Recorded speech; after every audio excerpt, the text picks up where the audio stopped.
दोस्तों एक बार फिर से बहुत-बहुत स्वागत है आपका हमारे चैनल में। आज मैं आप लोग के लिए लेकर आया हूँ आईफ़ोन 13 प्रो। इस वीडियो में इसको अनबॉक्स करूँगा और इसका फुल रिव्यू दूँगा।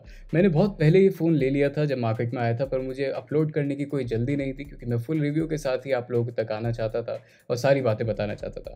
तो चलिए बॉक्स कुछ ऐसा दिखता है। लेफ्ट साइड में आईफ़ोन लिखा है, ऊपर और नीचे एप्पल का लोगो है। राइट साइड में भी आईफ़ोन लिखा है और सामने फ़ोन बना हुआ है।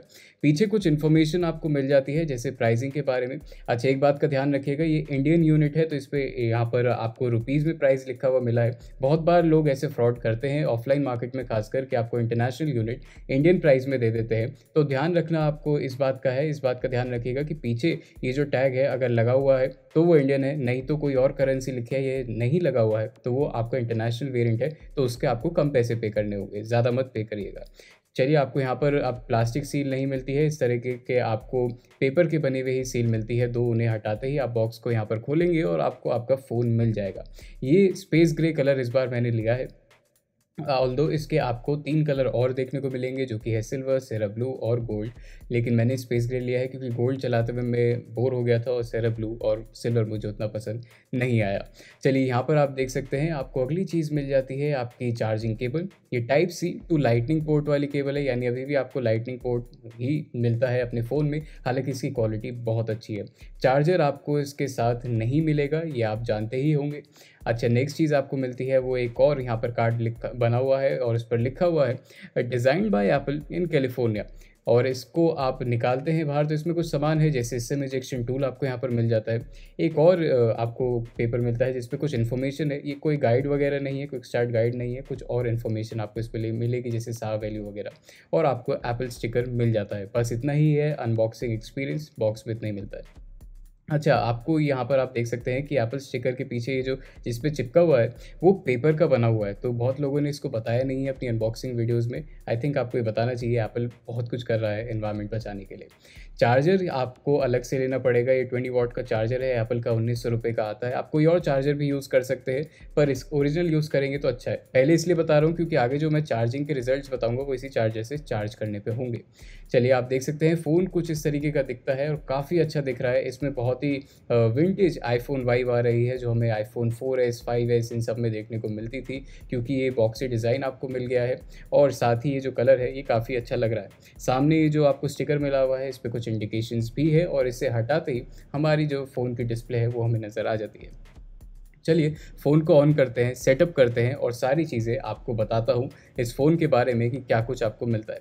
सबसे पहले बात करते हैं डिज़ाइन की, तो डिज़ाइन काफ़ी सिंपल है और वैसा ही है जैसे लास्ट ईयर हमें देखने को मिला था। आपको एप्पल की ब्रांडिंग मिल जाती है, नीचे लाइटनिंग पोर्ट, आपके स्पीकर्स मिलते हैं और आपको माइक्रोफ़ोन मिल जाता है। राइट साइड में आपको पावर बटन मिलेगा, ऊपर एकदम क्लीन मिलता है, आपको कुछ भी नहीं मिलता है, सिर्फ एंटीना लाइन्स आपको मिलेंगी। वहीं लेफ्ट साइड में आपको आपके वॉल्यूम बटन्स मिलेंगे और नॉब मिलेगा जो कि साइलेंट मोड और रिंगर मोड में लाने के लिए आपके काम आता है, और सिम ट्रे आपको मिल जाएगी। तो इतना ही आपको मिलता है, यही इसका डिज़ाइन है। एक बहुत ही मेजर इंप्रूवमेंट जो किया गया है वो है नॉच के लिए, लेकिन ये मुझे इतना मेजर नहीं लगा है, कुछ खास फ़र्क नहीं पड़ा है। एक बड़ी चीज़ आप देख सकते हैं कि जो ईयर पीस है ये अब ऊपर की तरफ शिफ्ट कर दिया है। पहले ये नॉच के बीचों बीच था, अब ये सबसे ऊपर कर दिया गया है, तो ईयर पीस वहाँ पर जा चुका है। तो डिज़ाइन के मामले में ऐसा ही यहाँ पर कुछ थोड़े-थोड़े चेंजेस करे गए हैं जो कि बहुत अलग नज़र आ जाते हैं। पीछे से आप देखेंगे तो कैमरा बम भी बड़ा हो गया है, ये जो मॉड्यूल है कैमरा का ये भी बड़ा हो गया है। इस पे अगर 12 प्रो का आप कवर लगाएँगे तो नहीं लगेगा। इनफैक्ट फ़ोन जो है अब काफ़ी ज़्यादा थिक भी हो चुका है, तो वो भी आपको बता देते हैं। पहले वाला जो फ़ोन था 12 प्रो वो 7.4 थिक था, पर ये 7.7 थिक है। साथ ही इसका वेट जो है 204 ग्राम्स है, 204 ग्राम का ये फ़ोन है और बहुत हेवी फ़ील होता है पहली बार हाथ में आप लेंगे। स्पेशली अगर 12 प्रो से आप इस पे अपग्रेड कर रहे हैं तो 204 ग्राम्स आपको बहुत ही ज़्यादा अच्छे से फ़ील होगा और नज़र आ जाएगा। लेकिन अगर आप 12 प्रो मैक्स पर आ रहे हैं तो पता नहीं चलेगा। एक और चीज़, बड़ा कैमरा बम्प होने की वजह से यहाँ पर फ़ोन जो है बहुत ज़्यादा वॉबल करेगा, तो इस फ़ोन को आप केस के साथ यूज़ करेंगे तो अच्छा रहेगा, और केस भी अगर आपको थोड़ा सा थिक लेना पड़ेगा जिसके चलते फ़ोन और ज़्यादा थिक होगा और इसका वेट बढ़ जाएगा। तो वो भी चीज़ें हैं जो मैं आपको बता देता हूँ। स्पेस ग्रे कलर पर्टिकुलरली बहुत अच्छा मुझे लगा है। ये ना तो कम्प्लीटली ब्लैक है, ना ही कम्प्लीटली ग्रे है, इसमें थोड़ा-सा ब्राउन टिंट देखने को मिलता है, बट मुझे ये कलर जो है बहुत पसंद आया है। सामने जैसा मैंने कहा आप देख सकते हैं नॉच छोटा कर दिया गया है और ये जो डिस्प्ले आपको मिलती है 6.1 इंचेस की सुपर रेटिना XDR डिस्प्ले है जो कि प्रो मोशन टेक्नोलॉजी के साथ आती है।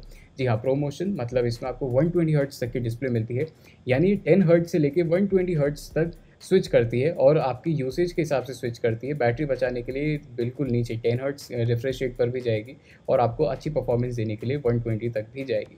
फोकस मोड आपको मिलता है, क्या है अभी बताऊँगा। ट्रू टोन डिस्प्ले आपको मिलती है, डार्क मोड आपको मिल जाता है, नाइट शिफ्ट आपको यहाँ पर मिल जाता है और आप देख सकते हैं फुल ब्राइटनेस नहीं है, लेकिन फिर भी आउटडोर कंडीशन में ये डिस्प्ले जो है बहुत ब्राइट और शार्प फील हो रही है, क्योंकि ये जो डिस्प्ले है अब और ज़्यादा ब्राइट कर दी गई है। 1000 निट्स जो है इसकी मैक्सिमम ब्राइटनेस है और इसकी जो पीक जाती है वो 1200 निट्स तक जाती है, 1200 निट्स तक। तो वो आपको बता देता हूँ। तो डिस्प्ले क्वालिटी मुझे काफ़ी अच्छी लगी है। इस पे कौन-सी प्रोटेक्शन मिलती है वो नहीं पता, पर ये सिरेमिक डिस्प्ले यानी इस पे स्क्रैचेस तो आएँगे ही आएँगे, बहुत ज़्यादा सिरेमिक डिस्प्ले पे स्क्रैचेस आते हैं, पर ये ब्रेक नहीं होगी, टूटेगी आराम से नहीं, उतना जो है मैं आपको बता सकता हूँ। अच्छा, यहाँ पर मोबाइल डेटा में आप जाए तो कुछ नया नहीं मिलता है, लेकिन एक चीज़ बदलाव जो करा गया है वो ये है कि अब आप इसमें 2 ई-सिम का यूज़ कर सकते हैं। एप्पल ने स्पेसिफाई नहीं करा है कि आप 3 मोबाइल नंबर साइमल्टेनियसली लगा सकते हैं, यानी 1 फिजिकल सिम और 2 ई-सिम, वो नहीं बताया गया है। लेकिन अगर आप अपना फिजिकल सिम नहीं लगाते हैं तो 2 ई-सिम आप इस पे यूज़ कर सकते हैं, उतना श्योर है। अभी मैंने भी टेस्ट नहीं करा है, मैं जब इसका लॉन्ग टर्म रिव्यू बनाऊँगा उसमें आपको टेस्ट करके बताऊँगा कि आप 3 चीज़ें एक साथ कर सकते हैं, 3 नंबर एक साथ यूज़ कर सकते हैं या नहीं। फ़ोकस मोड में जाएँ तो आप यहाँ पर अपने जो आपको कॉन्टैक्ट्स चाहिए या एप्लीकेशंस चाहिए वो असाइन कर सकते हैं अलग-अलग काम के हिसाब से। लाइक आपको पर्सनली कुछ करना है, आप एक पर्सनल मोड लगा सकते हैं। स्लीप में कुछ करना है, कुछ भी आपको इस तरीके के 4 ऑप्शंस जो मिलते हैं, वहाँ पर आप अपने कॉन्टैक्ट्स और एप्लीकेशन को असाइन कर सकते हैं। जो बच जाएँगी, वो उन पे आप कॉल नहीं कर पाएँगे, उनका कॉल नहीं आएगा, साथ ही वो एप्लीकेशन भी आप यूज़ नहीं कर पाएँगे, ताकि आप अपने काम पर फ़ोकस्ड रहें। Software out of the box आपको मिलता है iOS 15.0, लेकिन एक बता दूँ मैं आपको बात कि iOS 15.0 out of the box मिला, लेकिन उसके बावजूद मुझे iOS 15.0 का ही अपडेट मिल गया। अब ऐसा क्यों हुआ? अगर आप जानते हैं तो कमेंट सेक्शन में ज़रूर बताइएगा। एक नया ऑप्शन मिलता है ट्रांसफ़र और रीसेट आईफ़ोन। ये ऑप्शन जो है अब आपको आपके आईफ़ोन को ट्रेड इन करने में मदद करता है, यानी अगर आप अपने फ़ोन को सेल करना चाहते हैं या एप्पल के साथ ट्रेड इन करना चाहते हैं, तो आपका डेटा जो है अच्छे से आपको कैसे हटाना है अपने फ़ोन से, तो वो सारे ऑप्शंस आपको यहाँ पर मिलते हैं। और नए फ़ोन में आईफ़ोन में कैसे ट्रांसफ़र करना है, वो ऑप्शंस भी मिल जाते हैं। जैसा मैंने आपको बताया है, प्रमोशन डिस्प्ले मिलती है, लेकिन डिस्प्ले सेटिंग में जाके जैसे हम एंड्रॉयड फ़ोन्स को से ऑन या ऑफ कर लेते हैं, वो ऑप्शन आपको यहाँ नहीं मिलेगा, ये फ़ोन अपने आप ही करेगा। यानी आप पर वो वाली जो कमांड्स है वो आप नहीं दे सकते। एक चीज़ और है, बैक टैप का आपको ऑप्शन मिलता है, बहुत लोगों को पता नहीं होता। एप्पल के लोगो पर आप अगर टैप करते हैं तो असाइन कर सकते हैं आप बहुत सारे एक्शंस को, और वो आपका फ़ोन जो है जैसे स्क्रीनशॉट लेना है या होम स्क्रीन पर आना है, वो सारे काम कर देगा। नए वॉलपेपर्स इस बार आपको मिलते हैं, 4 वॉलपेपर्स जो है लाइव वॉलपेपर्स है। तो लाइव वॉलपेपर्स मैं पहली बार आईफ़ोन में अब देखने को मिले हैं। आई थिंक पहली बार मुझे पता नहीं है, लेकिन बहुत लंबे वक्त बाद आपको यहाँ पर लाइव वॉलपेपर्स देखने को मिलेंगे। 4 ही मिलते हैं, लेकिन दुःख की बात ये है कि ज़्यादा लाइव वॉलपेपर्स आपको देखने को नहीं मिलेंगे, और ये जो चलते हैं वो सिर्फ लॉक स्क्रीन पर ही चलते हैं, हम स्क्रीन पर ही काम नहीं करेंगे। तो वो चीज़ें जो है मैं आपको बता देता हूँ। अच्छा, अगर आप लो पावर मोड यूज़ करते हैं ना, तो जो आपकी प्रो मोशन डिस्प्ले है वो 120 हर्ट्ज़ तक नहीं जाएगी, वो सिर्फ 60 हर्ट्ज़ तक रहेगी। लेकिन वो 60 हर्ट्ज़ से नीचे 10 हर्ट्ज़ तक ज़रूर जा सकती है, ताकि आपकी बैटरी और ज़्यादा स्विच हो। यानी 10 हर्ट्ज़ से 60 हर्ट्ज़ तक आपका जो फ़ोन है वो स्विच करेगा डिस्प्ले को, ताकि आपकी बैटरी बची रहे लो पावर मोड में। आप देख सकते हैं सामने आपको कैमरा मिलता है, 12 मेगापिक्सल का f2.2 अपर्चर के साथ ये कैमरा आता है, और इस पे आप 4K रिकॉर्डिंग 60 FPS तक कर सकते हैं। तो ये फ्रंट कैमरा के बारे में आपको बताना था। नॉच काफ़ी छोटा कर दिया गया है, लेकिन अभी भी एप्पल ने इसे सही से ऑप्टिमाइज़ नहीं करा है कि जो स्पेस बचा है उसको कैसे यूटिलाइज़ किया जाए। और नॉच का मैं आपको सही बताऊं तो कोई भी यहाँ पर फ़र्क देखने को नहीं मिला है। आई थिंक पता ही नहीं चलेगा आपको अगर मैं ना बताऊं कि नॉच मिलता है, तो ये कोई मेजर अपग्रेड मुझे तो नहीं लगा है। अच्छा, आप देख सकते हैं पीछे भी आपको कैमराज़ मिलते हैं 3, उनके बारे में भी आपको बता देते हैं क्या कुछ है। तो 12-12 मेगापिक्सल के ही तीनों कैमराज़ है। पहला कैमरा होगा 12 मेगापिक्सल f1.5 अपर्चर के साथ, ये आपका नॉर्मल जो मेन कैमरा है वो रहेगा डुअल पिक्सल के साथ। दूसरा कैमरा रहेगा 12 मेगापिक्सल का f2.8 अपर्चर के साथ, ये 3 टाइम्स ऑप्टिकल जूम कर पाएगा। और इसके साथ तीसरा कैमरा आपको मिलेगा 12 मेगापिक्सल का ही f1.8 अपर्चर के साथ, ये आपका अल्ट्रा वाइड लेंस होगा जो कि 120 डिग्री तक के वाइड एंगल शॉट ले सकता है। साथ ही आपको पीछे लाइडार सेंसर भी मिल जाता है, जिससे आप काफ़ी सारे चीज़ें अच्छे से कर सकते हैं, लाइक AR गेम्स अच्छे से खेल पाएंगे, या अगर आप आर्किटेक्ट हैं और बहुत सारे फ़ायदे हैं लाइडार के, वो सब आप यहाँ पर यूज़ कर पाएंगे।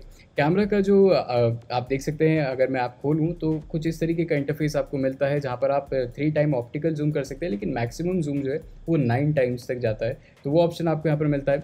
सिनेमैटिक मोड आपको मिलता है, बहुत ही इंटरेस्टिंग चीज़ है, इसके बारे में वीडियो में आगे और डिटेल में बात करूँगा। बेसिकली अच्छा ब्लर क्रिएट कर देता है आपकी वीडियो में, आर्टिफिशियल ब्लर क्रिएट करता है और एकदम फ़िल्म जैसा कुछ लुक देने की कोशिश करता है और सारे काम ऑटोमैटिकली होते हैं। साथ ही आपको time lapse, slow mo option मिल जाता है, पोर्ट्रेट मोड मिल जाता है। इसमें भी आप 3 टाइम ज़ूम कर पाएँगे मैक्सिमम, और पैनोरामा मोड भी मिलता है, इसमें भी आप 3 टाइम ज़ूम कर पाएँगे। तो ये चीज़ें हैं जो मुझे आपको बतानी थी। तो 3 टाइम ज़ूम जो है हर जगह आप कर सकते हैं और मेजर इम्प्रूवमेंट है। शायद आपको उतना पता ना चले, उतना फ़र्क ना पड़े, बट बहुत सारे लोग जो फ़ोटोग्राफ़ी के लिए आईफ़ोन को लेते हैं, स्पेशली कंटेंट क्रिएटर जैसे मैं, तो हम लोगों के लिए थोड़ी-सी बड़े इम्प्रूवमेंट्स हो जाते हैं। साथ ही आपको कुछ प्रीसेट्स मिलते हैं, जैसे कूल, वार्म, वाइब्रेंट कलर्स अगर आपको रखने हैं तो वो प्रीसेट्स आपको मिलेंगे, और इसमें भी आप इनकी वार्मथ जो है या टोन जो है वो एडजस्ट कर सकते हैं। बेसिकली एक तरह से आपको यहाँ पर एक छोटा-सा प्रो मोड मिल गया है, जिसमें आपको अलग से प्रीसेट मिलते हैं और उसे भी आप कस्टमाइज़ कर सकते हैं। लाइक पीछे स्काई है, बादल हैं, सनसेट का जो है नज़ारा है, उसको उसमें मुझे अगर और वार्मथ डालनी है और टोन डालनी है और एडजस्ट करके अच्छा बनाना है शॉट को, तो अब वो कस्टमाइज़ेशन मैं कर सकता हूँ। पहले सिर्फ आप एक्सपोज़र को ही कम ज़्यादा कर पाते थे, पर अब आप बहुत कुछ कर सकते हैं। तो वो अच्छे ऑप्शंस आपको मिल जाते हैं। साथ ही आपको नाइट शिफ्ट का ऑप्शन भी, सॉरी, नाइट मोड भी आपको यहाँ पर मिल जाता है। तो ऐसे मोड्स भी आपको मिलते हैं। एक बहुत बड़ा इम्प्रूवमेंट जो हुआ है वो ये है कि आप यहाँ पर मैक्रो शॉट्स ले सकते हैं। उसमें आपको ये एनिमेशन का स्विच देखने को तो ज़रूर मिलता है, जो कि थोड़ा अजीब लगता है, लेकिन आप देखिए मेरा फ़ोन जो है, कैमरा जो है, फ़िलहाल फ्लावर जो है इससे टकरा रहा है, लेकिन कितनी क्लियर यहाँ पर आपको जो है इमेज देखने को मिल रही है, पिक्चर देखने को मिल रही है। तो यहाँ पर मैक्रो शॉट्स के मामले में बहुत बड़ा इंप्रूवमेंट हुआ है। पिछले साल आईफ़ोन 12 प्रो मैक्स में बहुत बड़ी कमी थी, वो मैंने अपने रिव्यू में भी बताया था कि मैक्रो शॉट्स अच्छे से नहीं आ पाते थे, लेकिन अब आ जाएँगे। अच्छा, एक चीज़ नोट करने वाली है कि वीडियो में आपको वो ट्रांज़िशन स्विच नहीं मिलेगा और वो अपने उसी कैमरा पर रहता है, यानी एक ही लेंस में रहता है। तो दिक्कत वाली बात ये हो जाती है कि उसके चलते आपकी जो क्वालिटी है वो डिग्रेड हो जाती है, यानी नॉइज़ बढ़ जाती है। मैं अभी आपको सैंपल दिखाता हूँ, थोड़ी-सी नॉइज़ बढ़ जाएगी। उस एनिमेशन को हटाने के चक्कर में एक ही लेंस से वो वीडियो थ्रू आउट शूट होने वाली है, यानी अगर आप दूर आ गए तो लेंस स्विच होना चाहिए था, नहीं हुआ है, ताकि वीडियो की जो मज़ा है वो ख़राब ना हो। तो वो चीज़ें हैं जो आपने शायद सैंपल में देख ली होंगी और समझ ली होंगी। सिनेमैटिक मोड की बात करते हैं। सिनेमैटिक मोड बेसिकली अच्छा ब्लर क्रिएट करता है और ट्रैकिंग करता है आपके ऑब्जेक्ट्स को। अब आप कहेंगे भाई ये तो हमने पहले से ही देखा है। आप टैप करिए, फ़ोकस में चीज़ें आ जाएँगी। आप पीछे वाले ऑब्जेक्ट को टैप टैप करिए, वो फ़ोकस में आ जाएगी। हाँ, वो आप सही करें, लेकिन ब्लर जो है आर्टिफ़िशियली क्रिएट होगा। अब आर्टिफ़िशियल का क्या मतलब है वो भी अभी आपको आगे बताता हूँ। आप देख सकते हैं यहाँ पर आप आपकी ट्रैकिंग को लॉक कर सकते हैं एक ऑब्जेक्ट में। अब जहाँ भी मैं ऑब्जेक्ट लेकर जा रहा हूँ, वहीं-वहीं जो है इसका जो फ़ोकस है वो भी मूव करता रहेगा, यानी वो वहीं पर ही फ़ोकस रखेगा। तो ये बहुत अच्छी बात हो जाती है। आप सैंपल भी देख सकते हैं। अगर मेरे जैसे कंटेंट क्रिएटर है, जैसे शॉर्ट्स में लेता हूँ, एक हाथ से फ़ोन पकड़ के, एक हाथ में दूसरा फ़ोन पकड़ के उसे दिखाना, या बॉक्स अभी आपको दिखा रहा हूँ। तो आप देख सकते हैं कितना सही ये ब्लर क्रिएट हुआ है एकदम डीएसएलआर की तरह, लेकिन ये आर्टिफ़िशियल है, यानी लेंस के थ्रू ये ब्लर नहीं बन रहा है, ये ब्लर जो है सॉफ्टवेयर के थ्रू बनाया जा रहा है। अब ये चीज़ मैं आपको और अच्छे से कैसे समझाता हूँ, वो अभी आप थोड़े वक़्त रुकिए और अभी आपको दिखाता हूँ एक स्क्रीनशॉट के थ्रू कि मैं कहना क्या चाह रहा हूँ। देखिए, ये है दर्शन रावल, एक बड़े सिंगर हैं। उन्होंने आईफ़ोन 13 प्रो मैक्स को ही प्रमोट करते हुए ये जो है वीडियो अपलोड करी थी। आप ज़रा इनके बालों को देखिएगा। मैंने खुद के ऊपर ये शॉट इसलिए नहीं लिया क्योंकि मैं ऐसे बाल नहीं रखता, लेकिन बहुत काफ़ी फ़ेमस हेयर स्टाइल है फ़िलहाल ये। और आप यहाँ पर देख सकते हैं कि जो ब्लर है वो सही से नहीं आया है। यानी अभी भी जो ऑप्टिमाइज़ेशन सॉफ्टवेयर की करनी चाहिए थी सिनेमैटिक मोड में, अच्छी नहीं हुई है। मुझे नहीं पता सब लोग क्यों इसकी इतनी ज़्यादा तारीफ़ कर रहे हैं। आप साफ-साफ देख सकते हैं बुराइयाँ भी हैं, और ये मेरा बनाया हुआ शॉट नहीं है। ये बड़े सुपरस्टार्स जो इसी फ़ोन को प्रमोट कर रहे हैं, उनका शॉट है। तो दिक्कत अभी भी है क्योंकि ये आर्टिफ़िशियल ब्लर है, यानी डीएसएलआर की तरह काम बिल्कुल नहीं करेगा, लेकिन फिर भी बहुत मेजर इम्प्रूवमेंट है और बहुत अच्छी क्वालिटी की वीडियोज़ आप बना सकते हैं। एक और बात कि आप बाद में अपने फ़ोन के थ्रू ही एडिट कर सकते हैं और इस ब्लर को भी एडजस्ट कर सकते हैं। आपको कम ज़्यादा करना है इसी ब्लर को, या किस-किस पर्टिकुलर पॉइंट पर, फ्रेम पर आपको कितना ब्लर रखना है, वो भी आप बाद में एडिट कर पाएँगे और वीडियो को सेव कर पाएँगे। चलिए कुछ सैंपल शॉट्स देख लीजिए। आप देख सकते हैं काफ़ी अच्छे यहाँ पर सैंपल शॉट्स जो मैं आपको दिखा रहा हूँ, अच्छी क्वालिटी आपको दिख रही है। आप बात करें कलर प्रोडक्शन की बात करें, आप सैचुरेशन की बात करें, वो काफ़ी अच्छी है। हालाँकि कुछ-कुछ शॉट्स में मुझे सैचुरेशन थोड़ी ज़्यादा देखने को मिली थी, वो मैं अभी आपको नोटिस करवाऊँगा। लेकिन मैक्रो शॉट्स की बात करें, वाइड एंगल शॉट्स की बात करें, या जैसे भी आपको पिक्चर्स की बात करनी है, पिक्चर काफ़ी अच्छी आई है और कैमरा में बहुत ज़्यादा इम्प्रूवमेंट हुआ है। एक चीज़ जो मुझे आपको बतानी है वो है, ज़रा यहाँ पर स्काई का कलर देखिए। जब मैं ऑब्जेक्ट हो जाता हूँ, जब मैं मेन फ़ोकस में आना होता हूँ, तो पीछे स्काई जो है, जो ब्लू थी, वो एकदम वाइट हो गई है, तो वो थोड़ा ऑड लगता है। ये दिक्कत मुझे देखने को मिली है, अदरवाइज़ स्काई उस समय ऐसी ब्लू कलर की थी। तो ये चीज़ें हैं जो मुझे आपको बतानी थी। ओवरऑल कैमरा ने काफ़ी अच्छा परफ़ॉर्म करा है, लेकिन कुछ खामियाँ हैं जो मुझे लगा आपको बतानी चाहिए, और क्योंकि ये रिव्यू है तो मैं आपको बता रहा हूँ। अब देखिए ये शॉट है, ये मुझे थोड़ा-सा ओवर सैचुरेटेड लगा, थोड़ी-सी कम हो सकती थी सैचुरेशन, बट इस बार मुझे सैचुरेशन थोड़ी ज़्यादा लग रही है। आप इंडोर लाइटिंग में, आर्टिफिशियल लाइटिंग में आ जाइए, तो देखिए लो लाइटिंग का शॉट है। इसको मैं नाइट मोड के साथ लेता हूँ तो इसमें इतनी लाइट आ गई है। साथ ही अगर लाइट मैं ऑन ही कर देता हूँ तो ये ओरिजिनल शॉट आर्टिफिशियल लाइटिंग में कुछ इस तरह का लगता है।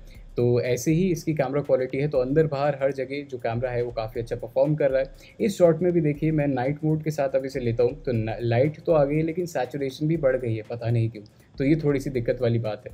अदरवाइज़ अगर सेल्फी की बात करें तो 10 सेकंड का शॉट लेने के बाद, नाइट मोड का इस्तेमाल करने के बाद इतनी ज़्यादा रोशनी आ जाती है, जो कि बहुत अच्छी बात है, और मैं कैमरा से बहुत ज़्यादा खुश हूँ इस बार। एक दिक्कत लगी है सिनेमैटिक मोड में, वो मैंने आपको बता दिया। गेमिंग की बात करें तो गेमिंग में मुझे प्रोमोशन डिस्प्ले की वजह से कोई इम्प्रूवमेंट देखने को नहीं मिला है। लेकिन एक अच्छी बात ये है कि गेमिंग में कोई फ्रेम ड्रॉप्स, कोई लैग्स वगैरह देखने को आपको नहीं मिलेंगे। हाँ, एक बात मैं आपको बता देता हूँ कि लगभग एस्फॉल्ट 8 जो मैं आपको सामने शॉट दिखा रहा हूँ, मैंने 20 मिनट तक खेला था। पूरा शॉट आपको नहीं दिखा रहा हूँ ऑब्वियसली। 20 मिनट तक खेलने के बाद इसमें बैटरी ड्रेन हो गई थी 16%। तो इतनी बैटरी ड्रेन यहाँ पर हो रही है गेमिंग करने के वक़्त, तो ये थोड़ी-सी दिक्कत वाली बात हो जाती है। अगर आप ज़्यादा गेमिंग करते हैं तो बैटरी जो है काफ़ी जल्दी यहाँ पर ड्रेन होगी ही होगी। ओवरऑल मुझे गेमिंग में और भी कोई भी दिक्कत देखने को नहीं लगी है।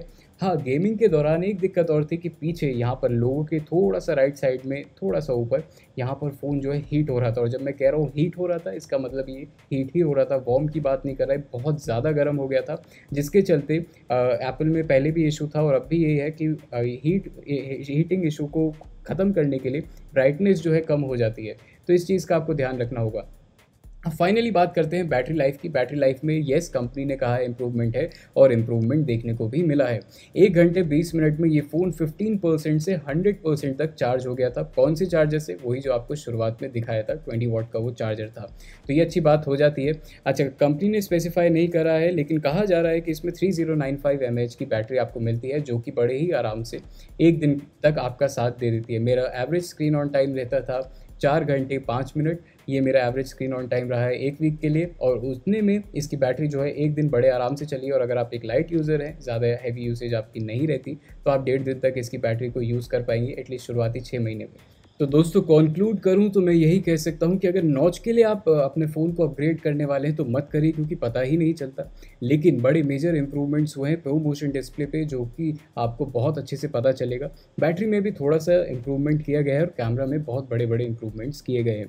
तो आई होप आपको सारी चीज़ें समझ आ गई होंगी, और अब आप पता कर सकते हैं कि क्या ये फ़ोन आपको लेना चाहिए या नहीं लेना चाहिए। मैंने सारी खामियाँ और सारी अच्छी बातें आपको बता दी हैं। इस फ़ोन की प्राइस शुरू होती है 1,19,000 रुपये से। और एक और बात आपको मैं बता देता हूँ कि ये फ़ोन जो है आपको 1 टेराबाइट वाले ऑप्शन में भी मिलता है, जो कि 1,70,000 का आपको मिलेगा। आई होप ये वीडियो आप लोग को पसंद आई होगी। वीडियो पसंद आए तो वीडियो को करिएगा लाइक, चैनल को सब्सक्राइब करिए, वीडियो को ज़्यादा से ज़्यादा शेयर करिए। मेरा नाम है श्रेयांश, मिलता हूँ आप सभी के वीडियो में। टिल देन टेक केयर, बहुत ही बात माता की जय। जय हिंद।